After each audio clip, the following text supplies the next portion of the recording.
Welcome back to Diamond Niners Weekly. We are back at the Hayes on a Wednesday night talking Charlotte 49ers baseball. This is Nick. As always, I'm joined by Kevin. What's up, Niner Nation? Producer Brad over there. Hey, hey. And our player guest this week, let me introduce you to Michael O. Thanks for having me. All right, we're gonna get back to Michael. Few housekeeping items here before we get started, though. As always, feel free to chime in via chat or on Twitter. We love hearing from you guys, so jump right on in.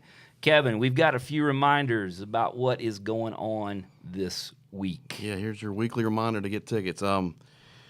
As most of you know, the app game was supposed to be played uptown last Friday. It's been moved to this Friday at Truist Field, home of the Knights. You can get your tickets by going to the Knights website.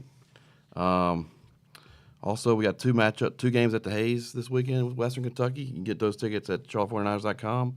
704-687-4949. There you go. If you use your phone, you can do that. The Niners are hosting Campbell on Tuesday, March 22nd in Kannapolis.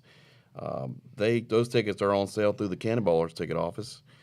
And the next night we're hosting Davidson at Truist Field, so you can get those tickets through the Knights website. So if you haven't got your tickets, go ahead and get them now. It's going to be a great night, Friday night. The weather looks a lot better than last week. Yes. Looking forward to getting up there. 3 games in really nice minor league ballparks inside a week. Michael, have you been to any of those parks? Yeah. We played at Truist, I want to say 3 times last year, and every time it's been amazing. That's right. Yeah. You're right. Okay. I hadn't considered that angle, so you have been there. Have you been to Atrium Health in Kannapolis? I haven't. Okay. You'll like that. Yeah. That's close to home. That is a Diamond Niner Report world headquarters home game. Yeah, I live about 10 minutes from there, and Kevin maybe 15 or so. So yeah. We're Cabarrus County people, so nice. We'll get to that. All right, Kevin. So we got tickets coming up. If it's at a minor league park, go to the minor league that minor league team and buy your tickets to see the 49ers play either at Truist or at Atrium Health in Charlotte and Kannapolis. And if you want to come here for the Conference USA opener this weekend against Western Kentucky, charlotte49ers.com, 704-687-4949. Quick update. Tailgating, Kevin. We tailgated on Saturday. And for those of you who are in the area, I know what you're thinking. Yes, Saturday. It was, Kevin, that was the coldest baseball game I've ever been to on Saturday. Yeah, it was a long day in the cold, but hey, we made the best of it, and we had a really good time. We even welcomed some folks from Iowa. We had Kramer's family in from Iowa. It was 9 degrees when they left Iowa, and they were still shivering here. They were wearing shorts. They were wearing shorts at the tailgate. Yeah, Kramer's family packed like warm weather gear because they were coming to the sunny South, Michael, and they found out different. Brought the cold with them. Yeah, they must have. They must have followed them because that was the coldest game I've been to at the Hayes. But I'm going to tell you what, even though it was cold, tailgate's getting a little bigger every week. Right. So we put some pictures out there. If you haven't been able to join us yet on Saturdays at the Hayes, come on out. We'll be out there this Saturday, and the weather's looking pretty good. It's certainly not going to be, I don't know, whatever it was, Kevin. Was it 30, 35 degrees? With the wind chill, probably negative. Yeah, probably. it felt like it. So we had the longest game in program history on Sunday here at the Hayes, and Saturday had to be the coldest one. I don't remember when it's been colder. So anyway, all right. Let's jump in with our player guest here. We've already introduced him, but right-handed pitcher Michael O., straight out of Northbrook, Illinois. How's it going, Michael? Going great. Thanks for having me. Excited. We're excited because, I mean, you just made your first start for the Niners last night, and you had a great performance, and we got you the next day. I mean, that's good timing on our part, right? I would say so, yeah. All right. So as we get started here, you're in as a graduate transfer. Mm-hmm. You came in from Chapel Hill, which is why you've played at Truist Ballpark. That was a really dumb question on my part, but whatever. We'll get over it. So talk a little bit about your background, just as far as your your baseball career, how you got started in baseball, and just kind of tell folks a little bit about Michael O, who may not know anything. Yeah. It's kind of funny. I don't think my parents ever really wanted me to play sports that much. They really only cared about that I was like doing well in school and stuff. Mm-hmm. And then I went to my friend Daniel Cole's birthday party. I was like 6, and it was at a baseball facility. And so we played like wiffle ball, played catch, hit off the machine and stuff. And then like after his birthday party, his mom went up to my parents and were like, "Hey, a kid on our team quit last week. Like, is there any chance Michael like plays baseball or wants to play baseball?" My parents were like, "Yeah, like sure, he'll do it." And then like, They didn't know that's what how it they were started. getting into, did they? No idea. No idea. Yeah. Kevin, youth baseball is for real, isn't it? It is. It is serious stuff, man. Kevin, you're coaching team this year, Coach right? only one team, but He's coached more than one before, but yeah, you coaching one team. What you're coaching the 5-year-old, 6-year-old? 5-6-year-old team. Yeah. Yeah. So right there, that age. So like your first coach, Michael, could have been Kevin Hart. Would have enjoyed that. Would have enjoyed that. Both of them are uncomfortably looking back at each other like, It's all good. It'll have been all good. It'll have been good. Yeah, it'd been all good. At 6 years old, right? So it's good. Most of the kids I've coached have continued playing the next No season. one's quit the game over? No, I don't think so. Not that I know of. So Okay. good. All right. Good. It says in your bio, in high school you played baseball, golf, basketball, and football. So Yeah. talk about playing multiple sports growing up. Yeah, it was. Well, I went into high school playing football, basketball, and baseball, and I really enjoyed all three of them. I think I always kind of knew that baseball was what I wanted to do. Like going into college and everything. Like that was the path I wanted to take, and I got like 3 or 4 injuries within that first football season. Like my knee, my ankle, shoulder, I got torn to pieces, and I just decided I got pretty good at golf, I guess, in the off season, and so I went to try out for the golf team. I got absolute hell from my football coaches about it for quitting football for golf. I mean, it was brutal. But coach, nobody's trying to hit me in golf. Right. What position did you play in football? I was a tight end and then D end. Okay. Yeah, So yeah, definitely taking some hits and giving some hits too. So for sure. you don't see that on the golf course. No. So you just went with golf, your coach comes and he's like, "Man, why are you doing that?" And you're like, it was kind of tough. I mean, like, so what? Deal with it. From his point, like I understood it. Like it's kind of tough to like talk him out of that. Yeah. But I was like, I just don't want to play football anymore. Like I want to play golf. This is like what I want to do, and this is gonna be better for me moving forward. And that was honestly like the most fun I ever had playing a high school sport. Was I paid a $25 fee for the tryout, and then after that it was 9 holes every day after class, driving range for free. Like it was probably like the best setup you could ever have. Like it was awesome. That's a great investment. $25 for unlimited Oh yeah. golf. I would pretty sign much. up for that. Yeah. I'll give $25 for that. What's your low round? I shot a 77, I think, in one of the conference tournaments. That was the best I've done so far. I haven't shot better than that since. So, Well, I heard at the baseball program's golf tournament last fall that you carried Kevin on the course. Well, him, You and Hale. Yeah. And Hale's dad. They all three Hale's carried. dad, yeah. They all carried me. But it was fun watching them play. Michael, I'm a witness to his golf game. It's pretty good. Okay, so low of 77 on the golf course, tight end and D end on football. And where did you play on the basketball court? I was like a 4 or 5. Okay. Yeah. I was still at the point, I think, freshman year where I was like kind of taller than most kids. I was like 6'2". And so they could put me at the 4 or 5. I like have the self-proclaimed name Mid-Range Mike. Self-proclaimed mid-range Mike. Mid-range Mike. Hey, that can stick, man. I like Just that. right around the key. Just toss me the ball and I'll make it. That's about all I do. Can we hashtag that? I would love that. Okay, so all right, folks, just it's gonna happen when Michael gets in, it's his tweets now are going to be accompanied with the hashtag mid-range Mike. So if you want to start following that hashtag on Twitter, of course, I don't know, producer Brad, we might need to check that hashtag before we start using it. You never know, something that might be.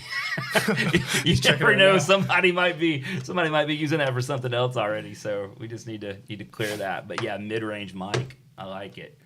Let's see. We were talking to Geesting about basketball. He played basketball. Yeah, we're kind of organizing a player 3-on-3, and so maybe you want in on that. I would love to. Who was Geesting? Geesting wanted Matt. He said Brooks was pretty good. And Colby. And Colby you wanted. I can't remember. I think it might have been Matt. I don't know. It was definitely Matt. No. He wanted Hale. He wanted Hale and Matt. So now we need to. We've got a team Geesing. Now we need a team O. Okay. So think about who you want, and we're gonna get this together. And of course, with the way basketball injuries go, Coach Woodard's sitting over there going, "No, we are not having baseball players playing a 3-on-3 tournament." It's like we're not doing that. That would be terrible. Somebody gets an injury, to a knee or something because two idiots organized a basketball tournament with baseball players. Let's move on back to baseball here. No, hold on now. Hold on. I want to talk about the cello. Oh, Can we talk about the cello? Yep. So your bio says you play the cello and the drums, which you may be forced to prove because, believe it or not, we do have a drum set here. We do. Within sight. There's a drum set here at the Hayes. But the cello, and I ask about that because I'm partial to the cello. I've always liked that instrument. I mean, I can't play it. I can't play any instrument. But so you play the cello. I would say used to. Okay. Kind of forced upon me from my mom. Moms are great for that, aren't they? It was fourth grade, and it was kind of like the time when everybody or anybody had the choice to join either orchestra or band. And my sister played the violin, and so my mom was like, "You have to play something," and I was like, "No," and she was like, "No, you're going to." I was like, "Okay, fine, I'll play the cello, I guess." And honestly, it was kind of fun.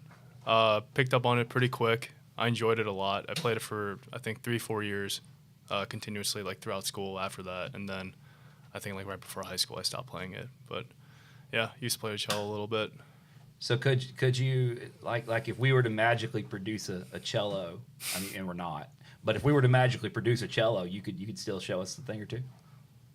Probably not. I can try my best.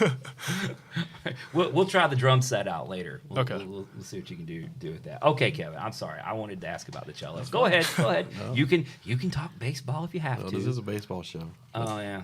Sometimes I forget. So, had a good high school career. So you're actually recruited 3 times in your college career, I guess. Coming out of high school, and then you went to JUCO to Nyack, went to Chapel Hill, and then now to Charlotte. Talk about the recruiting process for those 3 different instances in your career. Yeah. Man. So Creighton, feels like forever ago. Creighton, it was junior year going into senior year. And so that was 2015 summer. And I got a text from Brian Furlong, who's now the pitching coach at Xavier. And he was like, "Hey, we got a report on you. A little bit late in the process, but we have a camp next week in Omaha if you want to come down and throw." I remember talking to my dad about it. It was so random. I just got a text. I had no idea who Creighton was even at the time. And he was like, "Yeah, let's do it." And so we went down there, threw at the camp, threw well, and then they offered me a preferred walk-on spot. And I think I was at that time in my career where I was like, D1 or nothing. And so it was the only Division I offer that I had going into college. So I was like, yeah, I'll take it for sure. And so I committed there without not knowing really anything about Division I baseball or whatever. Took it, went there. Things didn't really play out well in the fall. And so they cut me fall freshman year there. And then, kind of had to reevaluate everything, being like, okay, what I do well, what I do not well, what do I need to work on? And the biggest thing was like, I need to throw harder. I need to be a better pitcher. I need to go somewhere that's like going to develop me. And so I heard of this place called Nyack on Twitter. It's in North Iowa. And they're like throwing plyo balls, and they're like doing running guns, and like have the radar gun out on the mound for like their bullpens and stuff. And I'm like colleges do this? Like, that's crazy. Like, this is sweet.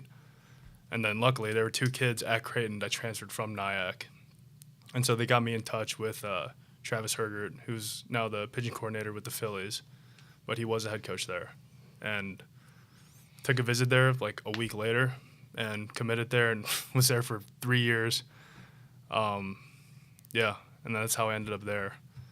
And then... Hold on a second.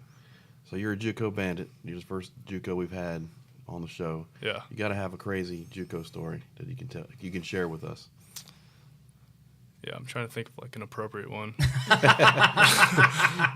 we can come back to that. Just You know, before we start doing this show live, I would have just said, just go ahead and tell it, and producer Brad will clean it up, but or edit it out completely. But now we're live, so that's out the window. Yeah. we can come back to that. Okay. Well, if you think of a good one, we'll come back to that. But yeah, JUCO bandits. That's a different breed, right? I mean, JUCO ball is. Yeah. It's different for sure. It's crazy to think about. Like, I mean, in like Mason City, Iowa, there's literally like a Hy-Vee, a Walmart, and then just cornfields. And so it's like baseball is the focus. Baseball and like the guys on the team, it's like all you have. But like it's also the best thing, you know. It's just like hyper focus on getting better, and baseball as like your main priority, and it's no distractions, you know. So it definitely like prepares you like further on. It makes you a better pitcher, makes you a better player. Unless you get distracted at the Walmart. Yeah. You'll find some interesting people there too. So you might, yeah. I think there's a Twitter account. Yeah. Okay. All right. So we'll maybe we'll come back to the JUCO story, but go ahead, Kevin. So you spent 3 years at Nyack, and then you were recruited to North Carolina. Talk about that recruiting process a little bit. Yeah, that was crazy. We came back from Indianapolis. It was like a big kind of like JUCO showcase there every year. And then we had a kid on our team, Evan Reifert, who's with the Rays right now. And dude's a beast. Like 97 mile per hour, just like demon sinkers, like major league slider, just gross. And caught the attention of Coach Woodard and Coach Forbes at North Carolina. And so we had our scout day, which was the last event in the fall. And so Coach Woodard came down to Mason City to watch him throw. And I remember everybody was like freaking out because we're all like in the pitching lab. We're like, dude, is North Carolina here? We're like, yeah. And it comes in with like the Tar Heel like quarter shirt on, and we're like, oh my God, this is insane. And I remember he came to watch Evan throw, and then he actually stuck around a little bit, ended up watching me throw, and went up, did my recovery, came back down. My hat was like barely on my head. I'm just like BSing with my friends. And then Coach Woodard came up to me and he goes, hey, like Robert Woodard, pitching coach in North Carolina, it was really great watching you pitch today. And I was like, is this some like sick joke? Because like at this point in the put fall, you up to this? No, seriously, because like at this point, like schools weren't even like talking to me. They were like brushing me off. Like, okay, like yeah, he's pitching fine, but we want to see him throw harder, you know. So like I've already come to the understanding that I probably won't get an offer or looked at until the spring. And now the pitching coach in North Carolina is telling me that he enjoyed watching me throw.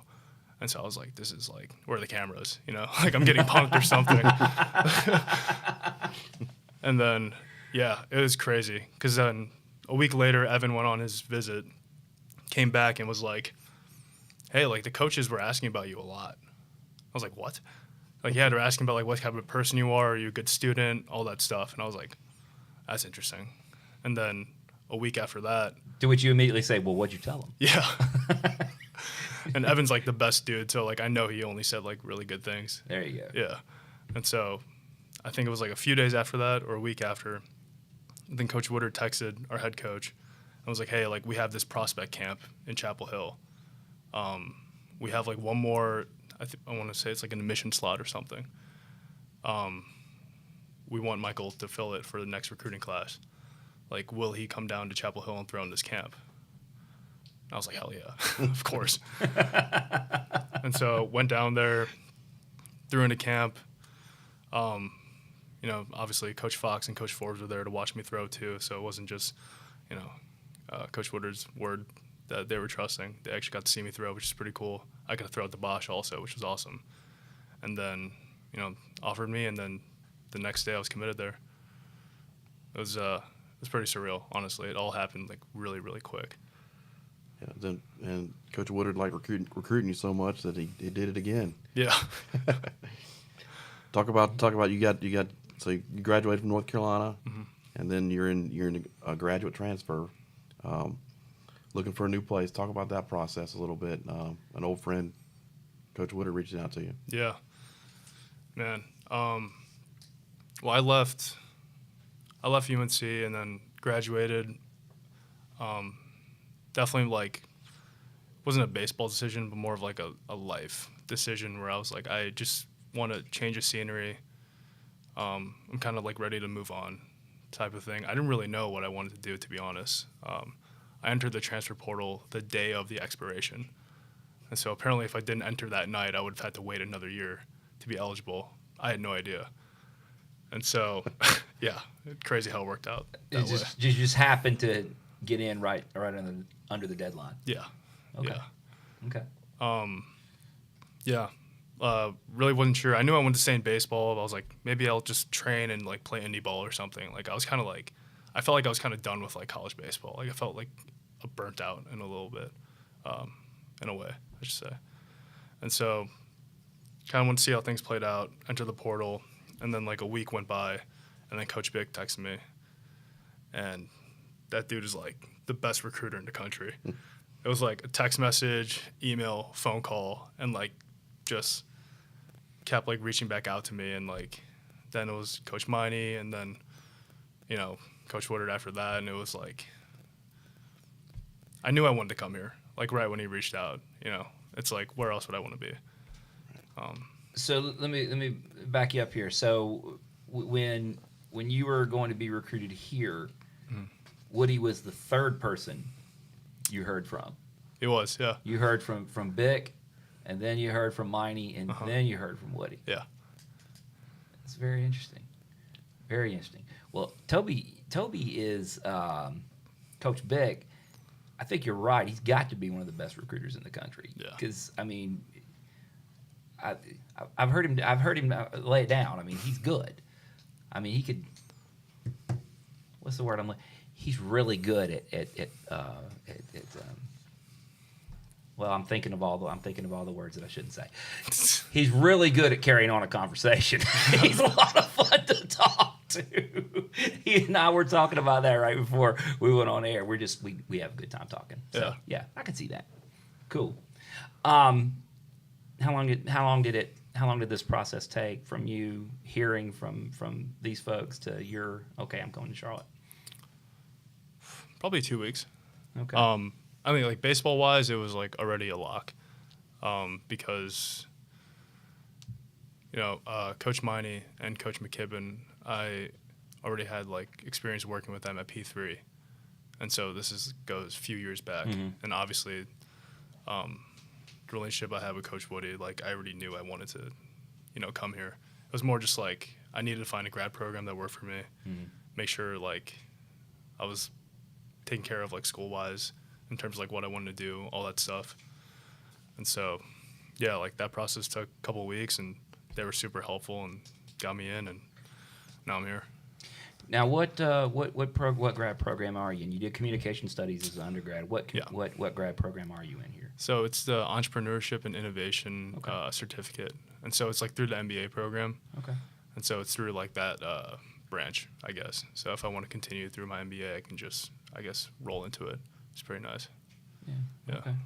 Yeah. We always talk to the players about their academic side because, you know, it's always important. I mean, you guys are student athletes. You juggle so many different things, and the academic side is important. And people like knowing what you guys are doing in the classroom as far as that goes too. So we're going to come back to some baseball, but this goes together. You're doing that. You surely have some goals in mind tied to that with your major and the entrepreneurship, easy for me to say, certificate.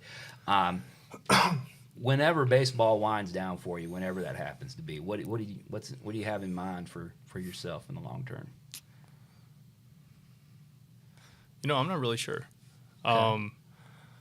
I'm assuming you potentially want to own your own business, and you've actually kind of done some. Kevin, we'll talk about that, but you've actually kind of started some of your own ventures here, which we'll discuss in a minute. But maybe something along the lines of striking out on your own. Yeah. I think like being an entrepreneur and starting a business in some capacity is like, it's always something I've kind of wanted to do. Mm-hmm. It's something that's really interesting to me, and I feel like even if like it fails and completely just burns to the ground, like you'll learn so much from that, and like might as well take advantage of it right now while I have the time to, I guess. I can confirm for you that crashing and burning at various things teaches you a lot, Yeah. Michael. It's true. You've been there. But the entrepreneurship thing, I mean, that's kind of runs in your family, right? I mean, I'm not mistaken, your dad is a businessman and is I would say a successful businessman. So you've got maybe some you can get some advice along the way from dad, right? Right. Yeah. Okay. Dads are good for advice, right? Right, that's right. And They whether you want it or not. Oh, they don't want to listen though. Well, okay, that's true. All right, back to baseball, Kevin. I'm sorry, I steered us. Well, you're kind of along those lines. You've started a Discord community for pitching development, kind of like just a place for pitchers to go to see kind of what everybody else is doing, get together and bounce ideas off each other. Yeah. Talk a little bit about that that you started recently. Yeah. I kind of just like think back to like what I would have wanted, obviously now, but even like when I first started learning about, I guess you want to call it like the new wave, like the new era of like baseball development, where it's not running poles and doing towel drills, or icing your elbow like directly after you throw as like your recovery. It's like plyos, movement patterns, just like stuff that like is still almost like, I feel like we're kind of going through like a renaissance of baseball development. Mm-hmm. And luckily like Charlotte is at like the forefront of that. Absolutely. And, there were definitely a lot of times like throughout my career, like high school, college, where I felt like we were very behind. And information, it is abundant in the sense of like you can find it online, but like it's not really centralized anywhere. And so you're kind of just like looking around, scatterbrained a little bit. Might find some like golden nuggets here and there, and like you have to piece it together. But like there's not really one place where, like collective minds and like experiences can come together to like understand it. And so like that was kind of the goal of the Discord, is like having like a direct like one-stop shop where like I want to work on my pitching mechanics, I want a plyo drill, I want some advice, etc. Yeah, it's like, I go there, it's there. so you can find, like, say if I was a high school pitcher and I wanted to go that route to further develop my skills, this would be something for me to go look at and to bounce ideas to see what has worked for guys and what hasn't worked for guys, and kind of which path that they could recommend to a young pitcher, or I mean even college guys I'm sure have been in the Discord. Talk about the different type of pitchers you see on the Discord. Yeah. It's kind of like, right now I would say it's mostly college pitchers. And then you have, I would say, a decent chunk of high school players and a few pro guys that are in there right now. And so something cool that I saw was there was a high school kid, I think he was like 16 or 17 years old, and he was like asking about advice for his pitching mechanics. Set his data, like height and weight, what he's like trying to accomplish. And then you have a professional player who was responding to it and giving him advice, directly, which like I don't know if there's that many places where you can do that like a snap of a finger. Right. And so like, you know, that's something I would have dreamed to have as a 16, 17-year-old trying to get better at baseball. Right. Yeah. So Yeah. Me too. It's always good to absorb as much knowledge as possible when you're. Are you on that Discord, Kevin? Not yet. Not yet. Not yet. I think We actually do know what Discord is, Michael. okay. I know that. I mean, I don't know if we're Discord's target market, but we know what Discord is. Yes, we do. But yeah, that would definitely be something I would have loved to have. Just a community to talk to with pitchers to learn more about development and stuff like that. So it's great that you're doing that, and sounds like an entrepreneurial idea to me. Yeah, I mean, that's what it's all about, right? It's finding a niche in the marketplace where there's a demand for something and filling that void. So I think you may be off to a good start here. Let's talk. I just checked. Looking at the time, we've kept you a while, Michael, because we're having fun. So I hope you know that's what it's all about. Is we're having a lot. Kevin and I are personally having a lot of fun, and as long as we're having fun, that's what we're here for. Not the program or anything like that. Just us having a good time. Let's talk a little bit about your performance this year, because I want to talk about that, because you're off to such a great start. You wound up giving up this weekend. You gave up a hit and a run, your first hit and your first run. But other than that, you've been, up until that point, you had given basically nobody nothing, right? I mean, you're still sitting here with a 1.08 ERA. So you've gotten off to a great start, coming out of the pen in some spots. But then on Tuesday night, last night, you get the ball, you get the start, right? So how does that go down? When did you find out you were starting last night, and talk about how that went down? Yeah. Coach Woodard actually called me the night before. Things started off the call with asking me what I was eating for dinner that night. Probably like foreshadowing, like, hey, you should probably eat something good. Be ready for the next day. And then, yeah, like right after, he was like, hey, you got the ball tomorrow. Your game. Just be ready. Help us win. I was like, yeah. So what were you eating? Oh, I forgot, honestly. Oh, I went to Harris Teeter. I got like this microwavable it was like chicken parm dish, and I also got like a poke bowl. So I guess a little surf and turf, if you want to call it that. So the night before. Did what you were eating change after you talked to Coach Woodard? Yeah, I was gonna bake a pizza, but I was like, I probably need better food in me if I'm gonna start tomorrow. So where do you? I mean, you're surprised by this, or what? What's this kind of? He calls you and is like, "Hey, you got the ball," and you're like, "Oh my gosh, I got the ball." Yeah, maybe a little bit, honestly. But I know I talked to, Coach Miney earlier in the preseason. He was like, "Yeah, like, don't know what the role is yet, but start off in the pen. Obviously, there'll be plenty of opportunities for a lot of guys for starts here and there. And so if we want to work you into that role at some point, then we will. And, just being open-minded about it, kind of just being okay with whatever, as long as I'm throwing, it doesn't really matter. Right. Yeah. Just looking at the tail of the tape here, 8.1 innings pitched, 3 hits, 1 run, 8 Ks. I mean, that's you're off to a great start here, Michael, and I have a feeling that not only, you're doing a great job on the mound too, but just when you're dealing with a pitching staff, and we've got a lot of young guys in there as well, and having your experience has got to be an added bonus. Just having you in there day to day, you've kind of been there and done that, right? Mm-hmm. So it's good to have you around on so many different levels. I will say I think we can't get away without talking about the fact that I guess after you got off the phone with Woody, you must have, did you call your dad or text your dad? I texted my dad. Okay, Yeah. because your dad was here last night. Yeah, he was. He hopped a flight yesterday morning, right? So he booked a flight on Monday night. Yeah. I'm assuming, and got into Charlotte on Tuesday and was here. and you took him back to the airport this morning, right? I did, yeah. That's got to be pretty special. That's pretty cool. He was so excited in the stands last night. Yeah.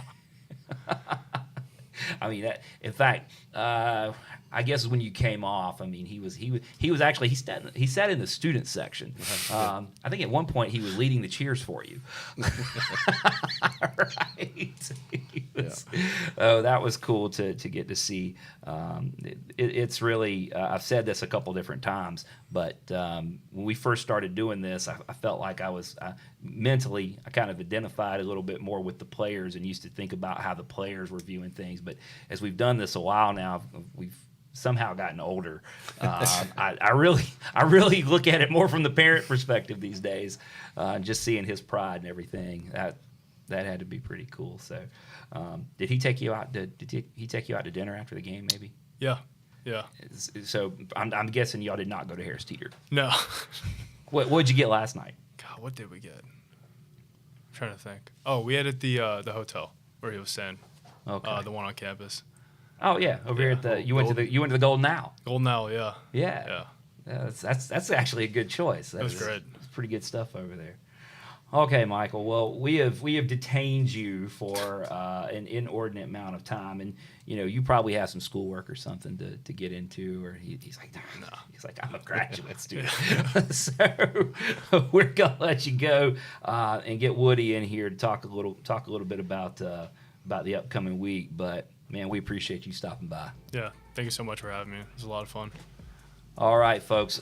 Producer Brad's gonna give you a word from our sponsors. I don't think we still don't have any sponsors, do we, Producer Brad? No, he says no. Okay, we're gonna get you a word from our non-existent. Maybe Harris Teeter or the Golden. Maybe Harris Teeter and the Golden Owl. We're plugging in pretty good. So give us just a second, folks. We'll get Coach Woody in here. We'll be right back.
All right, folks, we are back. We got Michael out of here on his way to probably get some dinner or something, and have Coach Woody in here with us.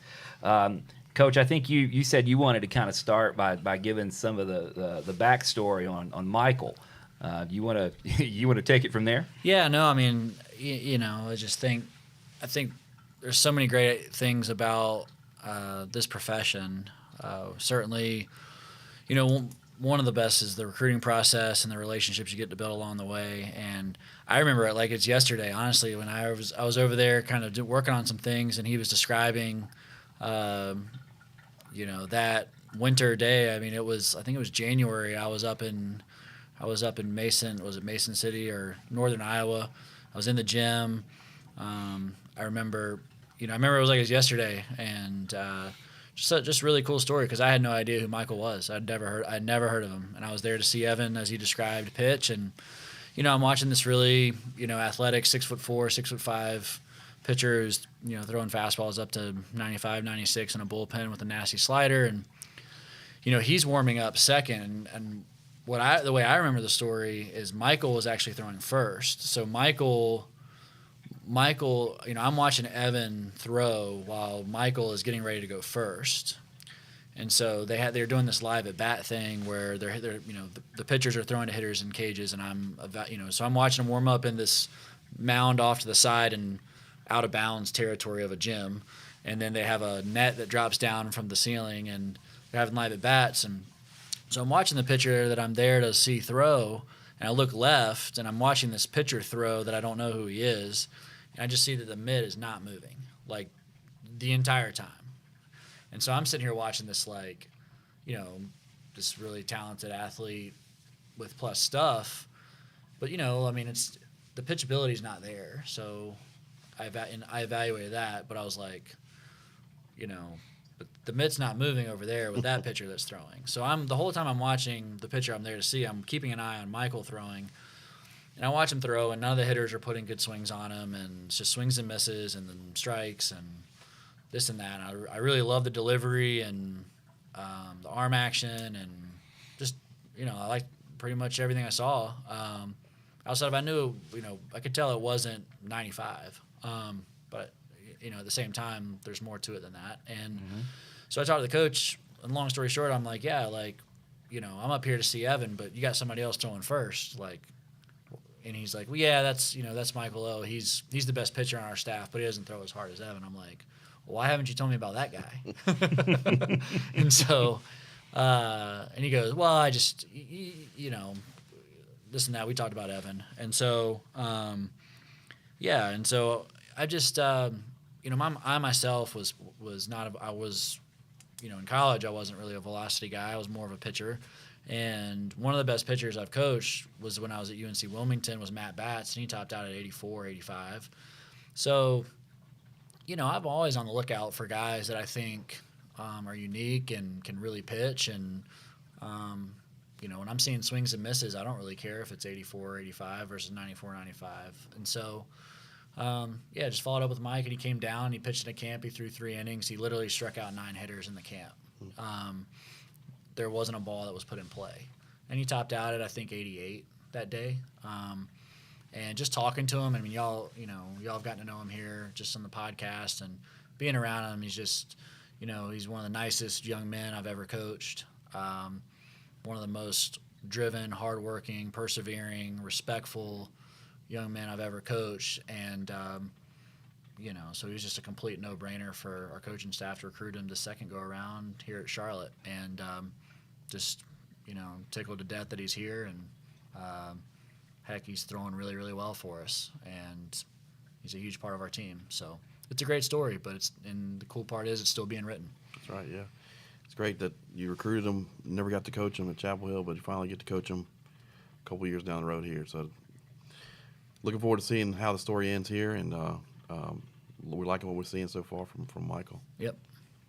So when do you recall that moment when you walked up to him, and did he seem like, okay, what's going on, like you were about to prank him or something? Not clearly. Not clearly. Maybe a little bit, but I've just always I remember being a player, and I remember it really meaning a lot to me that every coach that recruited me, and no matter the school, no matter the program, like when a coach recruits you, that means something, and it means they see something in you, and I think that's something special. And so I remember that as a player, right? And so now that I have an opportunity to be a coach years later, I've always tried to respect that. So if I have an opportunity, again, I didn't know that I was actually going to be recruit Michael to come play for me and this and that, but I at least wanted to acknowledge when I see somebody that I appreciate how they do something, I want to make sure that person knows, because when I was a player, I always appreciated when coaches, showed interest or acknowledged that. So, yeah. So, I definitely, I remember that day very clearly though. Nyack is an awesome program. In fact, Colin Kramer's from Nyack as well. And so, Michael described it perfectly. I mean, there is nothing there but baseball and your teammates and coaches and Walmart. And Walmart, yeah. In fact, I think I stayed in Minneapolis and drove, I think it's like 2 hours south or west.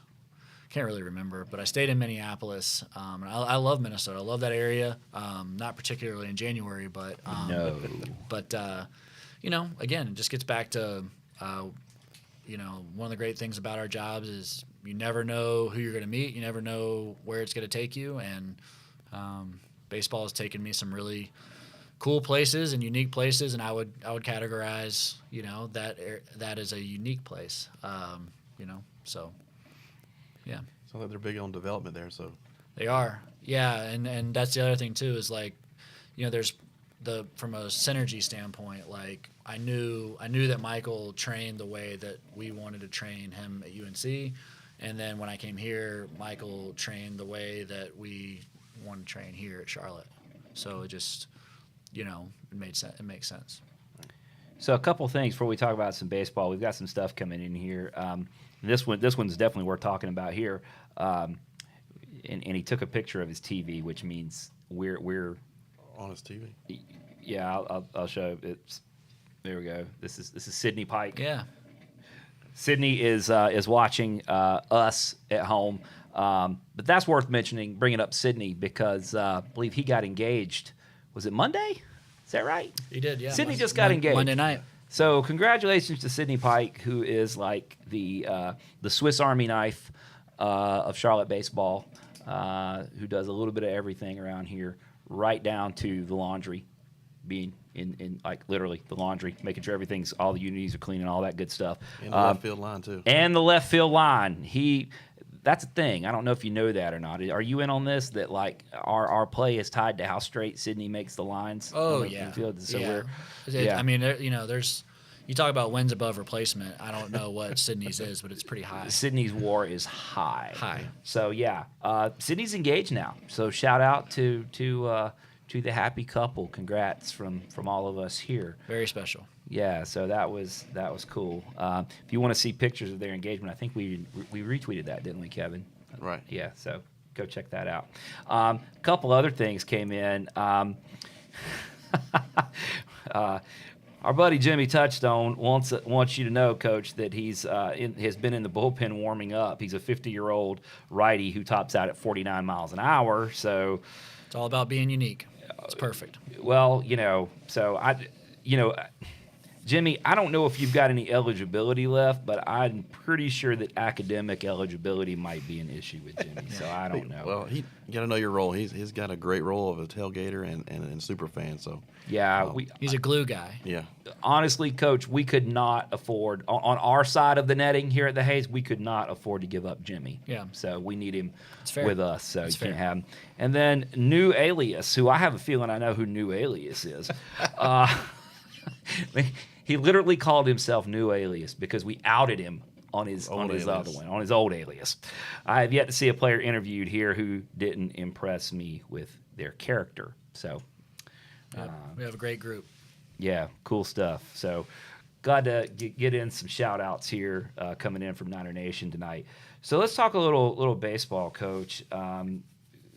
Since the last time we talked to you, Took the series from App here at the Hayes, 2 out of 3 here, and beat Presbyterian last night. Let's go back to let's just talk a little bit about what you saw out of your squad from the App game or from the App series. As we touched on a little bit ago, Friday night was originally going to be uptown, and then weather changed that, and weather was a factor all weekend for the App game, frankly. But yeah, or the App series, sorry. So the game on Friday ends up being at the Hayes. And what time did we start? We started at 1 o'clock. So the whole weekend was kind of a strange weekend of baseball. It was good, but it was kind of had a different feel to it all weekend. Yeah, definitely. I mean, it's baseball is a very creature of habit sport, right? And it's just kind of like, okay, it's like 4 o'clock, 3 o'clock, 1 o'clock, pre-daylight savings. And then all of a sudden you get daylight savings. It's like, all right, 6 o'clock, 3 o'clock, 1 o'clock. And then, I think we went, 1 o'clock. We went 1 o'clock, and then we had 1 o'clock, 2 o'clock. Yep. Then we had a 2. Then we moved it up to 2 o'clock. And then we moved it up. Or Sunday we kept it the same. But it was, it was just, it's one of those things. I was really proud of our guys for. I felt like they handled the being flexible and adapting and just being ready to play. And compete and win a series. I thought that everybody handled it great, and I think that bodes well for us because that's what you have to do in a baseball season. It's you have to be a team that's comfortable being uncomfortable, and you have to be a team that's very self-motivated and intrinsically driven. I guess from the standpoint that if it's a packed Friday night uptown, then that's easy to get up for. If it's 1 o'clock and people haven't gotten off work yet, which I thought the crowd was great. I thought that the turnout was good. I thought that all the crowds, considering the time and the weather, I thought they were tremendous. And I thought our guys did a great job of being ready and competing. So anytime that you can take 2 of 3 from an in-state opponent, the caliber of App, and I think is really good. I mean, obviously, the competitors we are, when you get the opportunity to sweep, we all want to do it, and we were right there. We were right there. You were a little more than right there. Yeah, but that's baseball, and we It actually happened. I saw it. We control the things that we can control, and I thought that Matt Brooks came in and he got the lead out at third, and and then got the next out, and then we, Drumheller puts a good swing of the bat to center field, and just as we practice every single day in defensive fundamental drills, Jake Cunningham comes up and throws the runner out home. Caden Hobson, catches, makes a play on the ball, puts a good tag on, and the umpire saw what he saw, and that's part of the game. So it tied the game, and we had other opportunities to win, and you credit App State for prevailing right there, But and then we moved on, and that's I think that is another thing that I'm really impressed with this team is they have the ability to take punches and either respond or move on, and I felt like we did that Tuesday night with how we came out and played against a really gritty and good Presbyterian team. I was really impressed with their club last night. So, and we're working backwards here a little bit, but that's fine. The Sunday game was 5 hours and 42, 43 minutes? Well, longest in school history. Longest in school history. Is that the longest baseball game you've ever been a part of? That's a good question. I don't think I've been a part of a 6-hour game, so probably. I've been a part of the.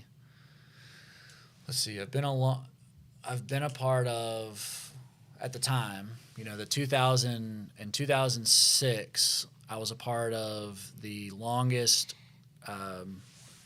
length of time College World Series game in history against Cal State Fullerton. It was a 13-inning game, and the length of time was close to that. I don't think it was 540, though. I think it was a little bit under that. And then 2018, I was a part of the longest 9-inning game in College World Series history when we beat Oregon State in that game.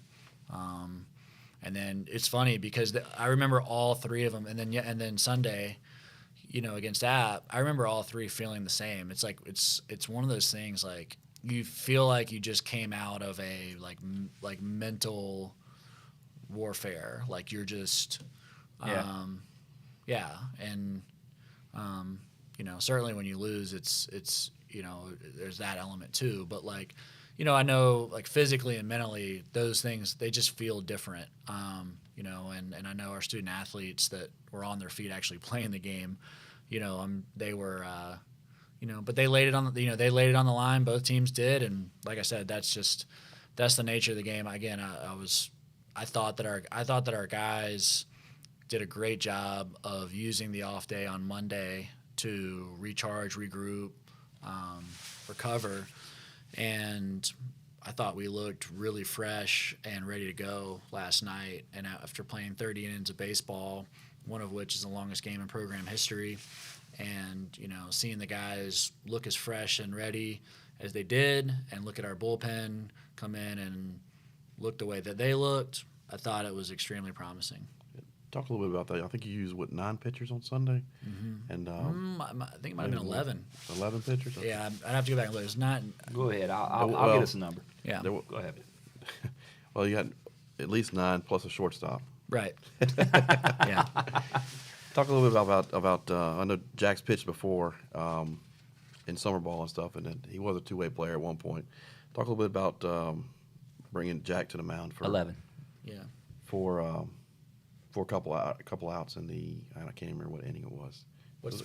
When we brought Jack in? Yes. Yeah, so I think we brought Jack in with first and second, nobody out, and a 2-0 count, and that was the 12th. 12. That was the 12th, and once we went to extra innings, and so Jack has been on our dugout card as a pitcher the entire year. Really for these types of situations, it's like one of those things where, you just the situation might present itself, and we felt like in this case it did. When you throw that many pitchers, you start to game plan. Okay, we have this many bullets physically remaining, and this game could go 20 innings. Right. I've seen that before. I'm glad it didn't. So it can happen, and so we knew that we were gonna. We had talked about it once we went to extra innings, and we knew that if we pitched Jack, we weren't gonna let him pitch more than probably 15 pitches. So, at that stage of the game, plus we've seen Jack throw before, and we feel really good about his ability to, fill up the zone with the fastball and spin the breaking ball. And we felt like against, in that stage we needed strikes and we needed spin. So we felt, first and second, I think he came in the first three base. He got a ground ball right to first base, which Josh made a great play, and we took the out. And then, I think he went base hit, strikeout, and we made a change or flipped that order. But I thought he just did a tremendous job coming in those circumstances. I thought the toughness, grittiness that he put on display the entire weekend was incredible. Because Jack really wasn't feeling 100% just overall. He was a little under the weather the entire weekend, and for him to do that, and it's just, it's not really surprising.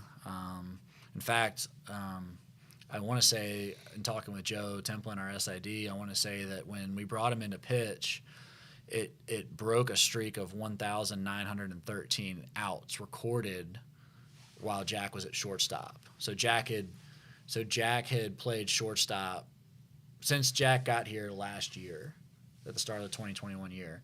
1,913 outs had been recorded with him consecutively at shortstop, and that was snapped when he came into pitch. Wow. And then his start streak finished last night because he was still under the weather. Joe hit you with that stat? Yeah. 1,913 outs were recorded. Yeah. He got pinch hit for twice last year. I want to say both were in the ninth inning when we were ahead, and we didn't go out and play defense after. So, yeah, that was it. Other than that, he played every single inning of last year and this year up until Tuesday. I remember when we found out that, back when you guys signed Jack out of Lewisburg, we started tracking him, and it was in summer, and he was playing in the CPL for the Peninsula Pilots, and we had asked you guys, but I'm like, oh yeah, he's a middle infielder, and he's coming here, and he's a great athlete. We're excited about him, and then we started tracking him in summer ball, and he was pitching. Yep. He was coming out of the pen, and he made CPL All-Star as a reliever, I think. Yeah. And we came back to you, and we're like, what are we following the right guy? A secret weapon. Yeah, it's like, is he going to pitch for us? At the time, you're like, it could, but I don't know. We need him to do this role and this and all. He can. It's just really, it's just really difficult to do. Not that he can't do it, but asking someone to play shortstop and to come out of the bullpen, just doing it that one weekend is not easy to do. And so just in conscious of his arm's health and general well-being and that kind of, his career, we've kind of just tried to, be conscious of that. Sure. But at the end of the day, I haven't met many people that love playing baseball more than Jack Dragum. So, yeah, when he plays for the Peninsula Pilots, I'm not gonna stand in the way of someone that just loves to play the game and that as much as he does. So it's he's awesome to coach, and he's got multiple weapons that help us win ball games. Well, we did that was last week's show, wasn't it? We did like a Jack Dragum appreciation moment. We did. Yeah, because we on this roster we have so many guys that do so many things, and it's kind of easy for sometimes for guys to kind of fall through the cracks a little bit. And Jack's we're probably guilty of letting Jack fall through the cracks a little bit, mainly because what he does, he makes it look so easy. Yeah, he's as good of a college shortstop as I've gotten to coach, and so I know our coaching staff and his teammates. I know we certainly don't take it for granted, and I know y'all don't either. He's a really good player. Yeah, for sure. So now we already had this conversation offline, but let's get it on record here. I think we decided that Saturday was the coldest game that you had participated in south of the Mason-Dixon. Is that right? Yeah. Well, south of Blacksburg, Virginia. Okay, south of Blacksburg, Virginia. Yeah. Because you brought up a couple of times in Pittsburgh and maybe Pittsburgh even Boston College? Pittsburgh, I would go Pittsburgh, Notre Dame, Boston College in that order. The three coldest fields I have been at, to the point where, and I describe it as like, when you've got like extremities that are in pain, like that's cold. And those are the three places. I don't remember that at Boston College, but I remember Pittsburgh and Notre Dame being like, I don't know if this is even healthy. Yeah, like this is pretty high risk what we're doing right here. I talked to someone who may or may not live in Florida, who said that when they got back to their room on Saturday night, their feet were purple. It was cold. I believe it. Yeah. Yeah, and it was totally the wind chill factor, man. It was bad stuff. Okay, so you guys, it was a gritty series. We got the series win. Although we made reference to Sunday and how that played out. You have a day to turn it around, and you come back against what looks to be a pretty good Presbyterian team. Absolutely. Last night. They're gonna. I would expect them to win some games in the Big South. Yeah, I was really impressed. I thought every one of their pitchers, certainly their starter, Klepper, but they threw four arms out of the bullpen that I thought that really did a nice job. And we have a ton of confidence in our lineup, and to keep keep our lineup at bay as they did, that's hard to do. And so, credit to them. I thought it was a great challenge and a great test for us as well. There's lots of different styles of baseball games. There's the pitcher's duel and the slugfest, and then there's the who can make the fewest errors type of games. And last night it was just kind of had that vibe that it's going to be a slim margin that the door is barely open for both teams. It's going to be whoever can kind of open it a little bit more than the other. And I thought, Blake Jackson putting the bunt for a hit down there in the 5th inning to get us cranked up when Klepper had really rolled for 4 innings. I thought that really was the spark that we needed to kind of open the door. And again, getting back to the Michael who we spoke with earlier in our entire bullpen, I thought that was as good as they've looked wire to wire in any of our games. So, I just thought it was a really complete team win. I mean, everything, again, we run another first and second bunt defense, and Michael executes it, and Nate makes a great pick at third base on that play. I thought that's one of those plays that, it happens early in the game, and you kind of forget about it. But if you go back and we don't get that lead out at third and Firm doesn't pick that ball at third, it's a completely different game. Right. So, it's a credit to our guys for playing a really clean brand, and that's what great teams, that's what championship teams do. Yeah. It was 1-0 game in the 5th inning, so it's like kind of like you said, razor thin margin of error. Every pitch was meaningful, and the game kind of stayed in the balance for a long time. Mm-hmm. I said we moved on from Saturday, but I got to go back to one thing. How could you let me forget this, Kevin? I'm sorry. I don't remember what inning it was, but everyone was cold, and you started the game with a hoodie on under your jersey, and then a coat on over that. Yeah. And when the third, it was a big third out was recorded. You came out of the dugout all fired up, and I realized that you had taken off the jacket and the hoodie. Yeah. I mean, I think you were just down to your jersey, and that was all you had up top was your jersey. Yeah. No undershirt, no nothing. You're just rocking a 20 jersey. That's it. And you're just like, you've gone full like NFL offensive lineman at Soldier Field, kind of like, it ain't cold out here. Minus a little bit of strength and yeah. Well, so what possessed you to do that? Because I was about that same time I was adding layers. Yeah, well, coaching can take you to some really interesting places. That adrenaline will get you every time, Coach. I don't know really. There's a point of the game where, I'll say this, so we've talked about in the past how like Roy Williams and Dean Smith, those are two of like the coaches I've always really admired for a long time, and Roy always had this thing like when the game was tight and he felt like his team, should be, needs to kick it into another gear, he would always take his sport coat off. And he would make a little bit of a scene of it, and he would kind of throw it and that sort of thing, and maybe roll up his sleeves and like get down on the floor. Say, dadgum. And a defensive setup, and he would, it wouldn't happen, but it wouldn't happen every game, and it would happen every.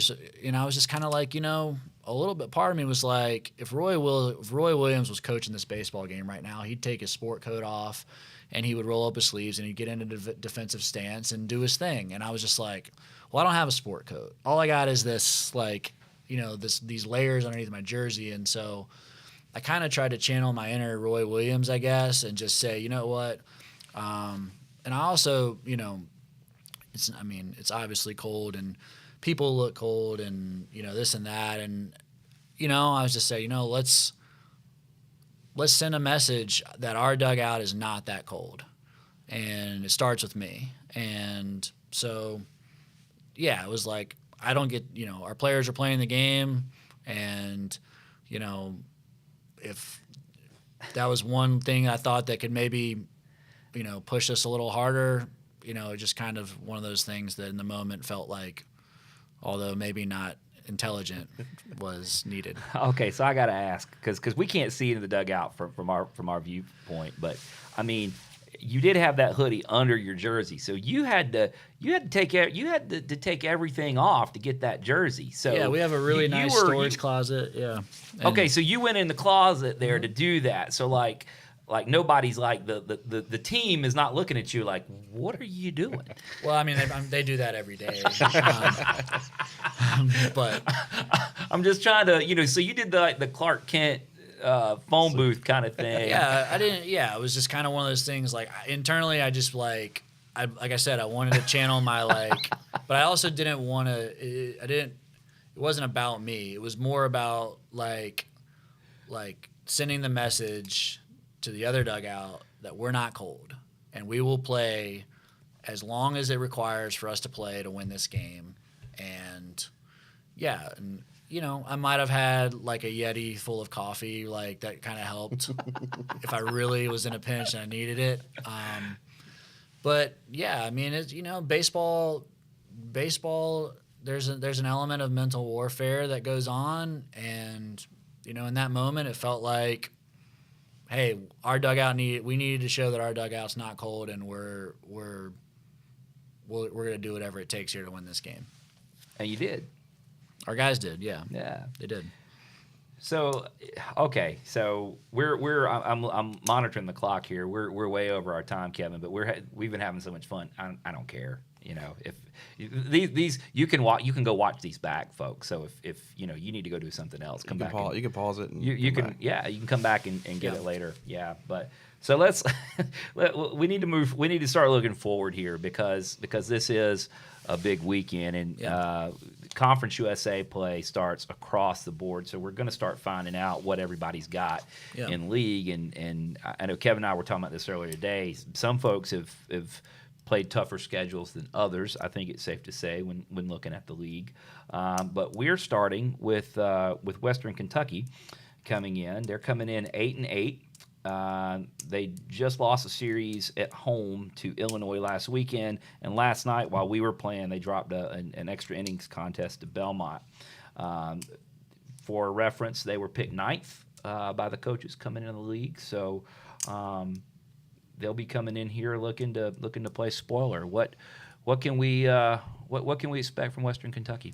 Well, I mean, Coach Pulowski's been in the game a long time, and he was the pitching coach at College of Charleston when I was in high school, and they had clubs that were winning 50-plus games when he was there, and then he went to Auburn, and I think maybe San Diego State before he goes back to Western Kentucky, and his teams are just always really well coached. They're always hard-nosed and tough, and I know he's got a pitching background, but Western Kentucky, they always kind of have the MO of having really athletic, versatile bats that can run. And, just early look at this team on video, it's, there's a lot of guys back. There's a lot of guys back. There's some familiar names from last year's series, which was really tight. I know we went 3-1 in the series, but it was very, very competitive. And, I mean, it's going to be every series in Conference USA is hard fought and gritty, and but this lineup is really good, and they've got a different mix of speed and power and lefties and righties, and so we're gonna have a challenge this weekend for sure. But we are playing at home. We are playing the Hayes, and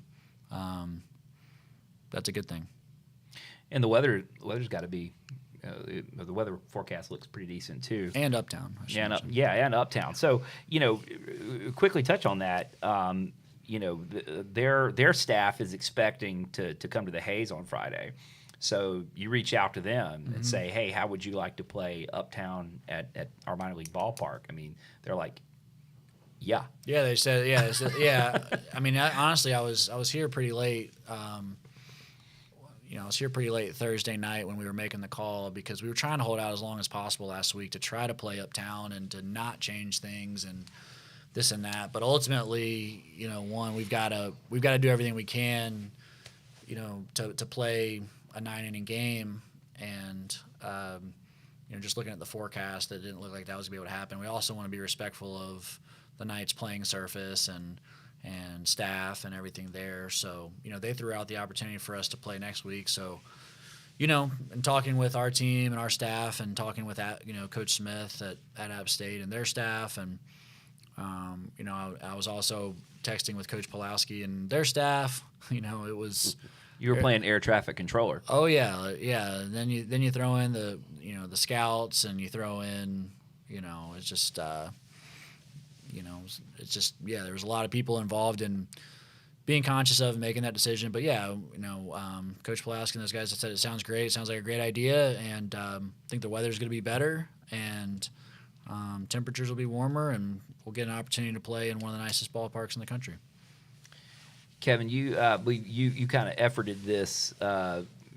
Fans with tickets from last Friday, they use the same tickets, right? Right. You don't have to do anything. You just show up with your tickets from last Friday, and they're good for the same seats as for this Friday. Sorry, not Saturday. Last Friday to this Friday, they're same seats and everything. And the following game against Davidson, I believe. I think they work for both. I think they work for both games. You could transfer them to the Davidson game if you wanted to, but yep. I think it works for both. Okay. Yeah. Right. Okay. So, you've got no excuse if you bought tickets for that App State game last Friday night. You already have tickets for Friday night. So let's go. Let's get it done. Just looking at, we were taking a look at some of their numbers, Coach, and you mentioned this. You're talking about they always have some athletes who can get it done. They got 3 guys all batting over 300. So they've got some guys at the top of that order that can get after it. Yeah, they have some returners that again are notoriously good hitters, and then they did some heavy recruiting at the junior college level and transfer portal level to kind of complement them. So yeah, it's a really good lineup. It's going to be a well coached team that it's going to be a good challenge for us. So and then they've got Cates back, who's been in their weekend for a number of years now. He's a high pitchability guy that can really keep guys off balance, and it's going to be a good test. But that's what Conference USA is, and that's why we're all here, and that's why our guys came to play at Charlotte. Is, our guys came to play against the best. So we'll have a good test this weekend.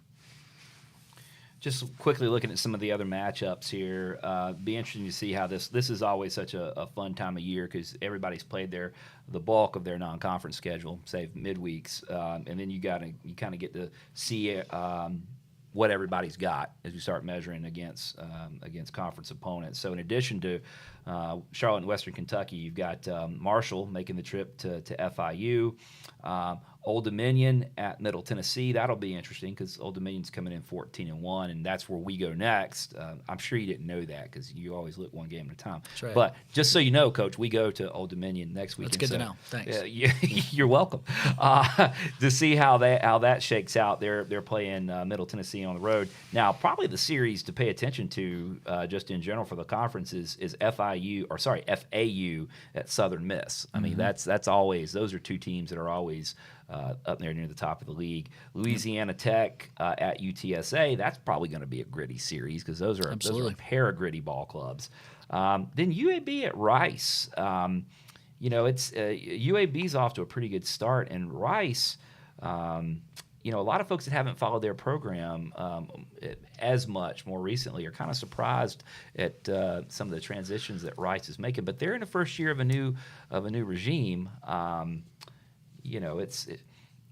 guess the fair way to say it is Rice is a little on the struggle bus a little bit to start this season, but long term they've got so many advantages. You have to figure Rice is gonna get it turned around, and we're all going to the same league, the AAC, with them. So yep. Yeah, so interesting stuff to pay attention to, and what's so fun is as we get going in future episodes of the show, we get to talk about Conference USA and who did what against who, and kind of do a little. Well, we watch the standings. I know you don't watch the standings, but we do. So anyway, fun stuff to get going with on this weekend. So folks, get out there and just touch on this. We've been talking about this for a few weeks, but you were away for a little bit. We rotated some other coaches in. You made reference to it. The crowds at the Hayes so far have really been good. Yep. Yeah. No. I mean, it's it's. I think our first year as a coaching staff was 20. We played 17 games and then got shut down with COVID. And then last year's team, which was certainly a special team, we played predominantly in front of limited to no capacity crowds, and until the last UNC Wilmington series, which this place was packed and had really electric environments. And so it's really nice here right out of the gate to look up and see so many supporters, and feel like the energy's been great. And the student section right by our dugout is being heard and felt. So as we continue to to warm up here, as we get into daylight savings here this past week coming into play, the weather typically warms up. And I did work when I was finishing my degree in college. I worked in a ticket office for while I was doing that, and they always said winds and weather, those two things. So one thing we can control to a degree, and one thing we can't. So we'll do everything we can to have those two things come into play, and hopefully pack out the Hayes here each and every game. It means a lot. Kevin, did you see? I think this might have just broke today, or was maybe meant late yesterday. But we're close to adopting daylight standard time year round now. I did see that on the news. Seriously, it's passed the Senate now. I mean, from a baseball perspective, I think I'm for that anyway. But from a baseball perspective, that's got to be good, right? I'm not sure, man. I had to evaluate that. Look at the pros and cons there. We're adding daylight to the end of the day. So in February, when those 4 o'clock, I mean, we'd have a little bit more daylight in the winter. So warmer. Yeah, warmer. It ain't gonna be warmer, but it'll be lighter, right? Lighter, okay. So I don't know. I think have you ever heard this story? I'm for it. Yeah, I'm for it. I think I have been for a while. I mean, I hear some people say they want to go to standard time year round. I'm not for that. I don't like losing sleep. That's the big thing. Well, you won't, because if we just move to it, then we would just. That's why. That's one vote for. Okay, you don't. I like that. I don't like losing sleep. I don't either. But I like warm weather for baseball. So I think we can all agree on that. So Kevin, I see you looking down. I feel like you're getting ready to deliver is this a Western Kentucky nugget coming? No, you're looking down every time you come up with something. No, well, it's a big weekend. We got an uptown game. We got a tailgate Saturday. Conference play starting. So I'm just excited to get rolling. It's hard to believe conference is already here. Yeah. No, I mean the season is it's rolling pretty quick. I mean, 16 games in already. Have you had a chance to look at any other teams out the conference, how they're doing this year? Have you had a chance to take any other teams in our conference? Yeah, just I know Western Kentucky they beat Kentucky with a pretty big midweek win for them, and Middle Tennessee went down to Auburn and took a series. Yeah. Have you had a chance to follow anymore? Yeah, I mean, I know we joke about just staying tunnel vision on the next opponent and that sort of thing, but yeah, I mean, we certainly keep tabs on all the other teams and how they're doing and that sort of thing. And I've got a lot of respect for Coach Finwood at Old Dominion, and I think they've got 8 of their 9 returning hitters back from last year, so they're off to a great start. I think they beat East Carolina last night in an extra inning game up there in Norfolk. And you touched on UAB. I think I knew the moment that it was announced that Casey Dunn was hired at UAB that it's really just a matter of time, because he's been a really good coach for a long, long time. So it's not surprising at all that they're off to a good start, because he's been a really great coach for a long time. And same thing with Coach Hallmark at UTSA, and they're off to a really good start. And obviously FAU and Southern Miss are, they're there year in and year out. So But yeah, I mean, it's we keep tabs on the league, and it's as strong as ever now, and great to see. All right, so we need to wrap this up. We're like an hour and a half now, but if you're still with us, you're totally down for another hour and a half if you're still with us at this point. I have a feeling that we're still doing pretty good numbers up in Arden, just a guess. Arden strong. I think we're probably still doing the Arden contingent's probably still with us, and a few other folks as well. But Coach, we always give you the last word. Yours again. Yeah, no, I appreciate it. I think we put out on social media today that Coach Hibbs was inducted into the 2022 Wichita Sports Hall of Fame, and I think I would be remiss if I didn't, if we didn't acknowledge the fact that he spent 27 years here and 819 wins, 7 regular season championships. 4 conference tournament championships, 5 NCAA tournament appearances, and he was 3 times Coach of the Year here when he led our program. And it's really, again, it's just really apparent and obvious to see how much Coach Hibbs cares about Wichita State and not only that program but that community. And for him to receive that recognition, that level of recognition, for a place that I can tell means very much to him. I just want to say, congrats, Coach, and everyone here that's affiliated with our program is very happy for you, and that's awesome. Yeah, congrats to both him and Lisa. For the honor, because it's baseball's a team sport, right? And that goes right to the home as well. So fantastic. So yeah, great. I'm glad you brought that up. Yeah, that was neat to see. Okay. All right, folks, we are beyond out of time for this week. Look for this podcast wherever you like to find your podcast. Make sure to subscribe in order to be notified of new content. You can find us, Diamond Niner Report, on social media, Twitter, Facebook, Instagram, and still no TikTok. Reach out anytime you'd like. We love hearing from you. If you're old-fashioned like us, just say hello at the ballpark. For Kevin, producer Brad, Coach Woody's back with us this week. This has been Nick, and we'll see you at Truist Ballpark, or at Truist Field on Friday night. Then the Haze. Go Niners.